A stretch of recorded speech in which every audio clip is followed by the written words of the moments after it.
You're not going. That's the reality. This counteroffensive is over. NATO has trained since 2015. The first one, all 260,000 of them, got destroyed between February 2022 and June of 2022. The second one, the survivors of the first, combined with 80,000 new Ukrainian soldiers, maybe 10,000 mercenaries, was destroyed between July 2022 and, say, March of 2023.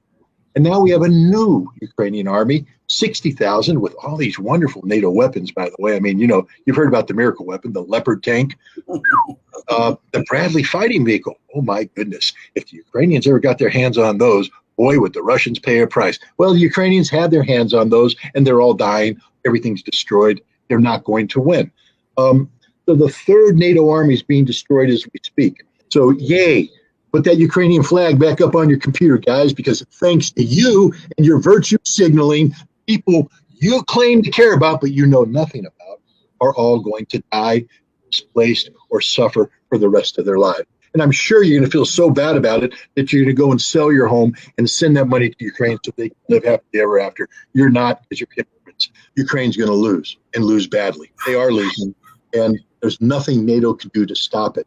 NATO has lost this proxy war. They can't win this proxy war. There was never a chance of success. We knew they never had a chance of success, and yet we order them forward anyways. That's murder. That's literally murder. The great counteroffensive is done. They couldn't even get to the first line of defense.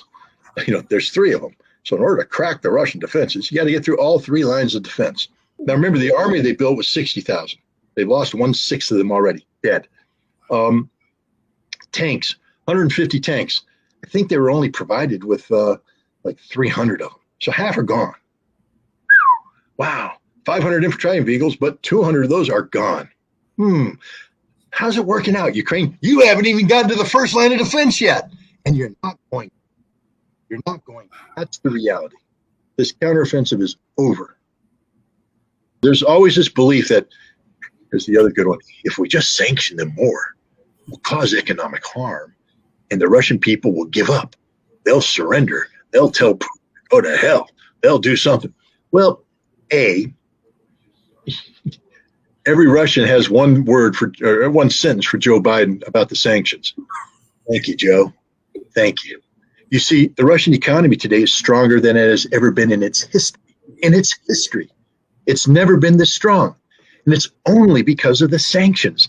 The sanctions have caused Russia to reform itself, to strip away the dead weight that was Western economic influence on the Russian. Because all the West did, people don't understand it. The West dresses up nice and looks pretty, but when it came into the Russian economy, it's like, all it is a leech. It attaches itself to the Russian economy, sucks the lifeblood out of it, and takes it away. That's what the West does. They take Russian wealth out of Russia to invest in the West. Well, gosh, thanks to sanctions right now, Russia's still producing wealth. But instead of leaving Russia, it's being reinvested back into Russia. And the nations that comprise NATO, their economies are collapsing because of the backlash from the sanctioning of Russia and Russian energy. Germany's economy is literally in recession right now.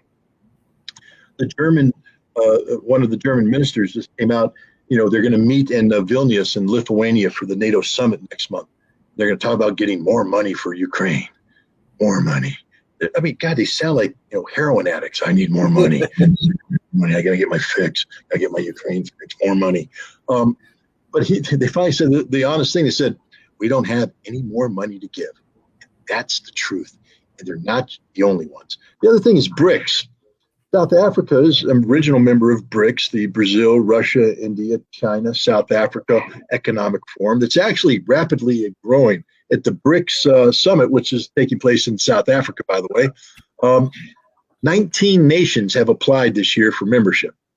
19, including, by the way, Saudi Arabia, Iran, others, Egypt, Turkey, the whole world. We tried to influence everybody by intimidating them, by sanctioning them, by dominating them, and the world's finished with that. They're done with it. And so Saudi Arabia, Iran, and everybody else is running to BRICS.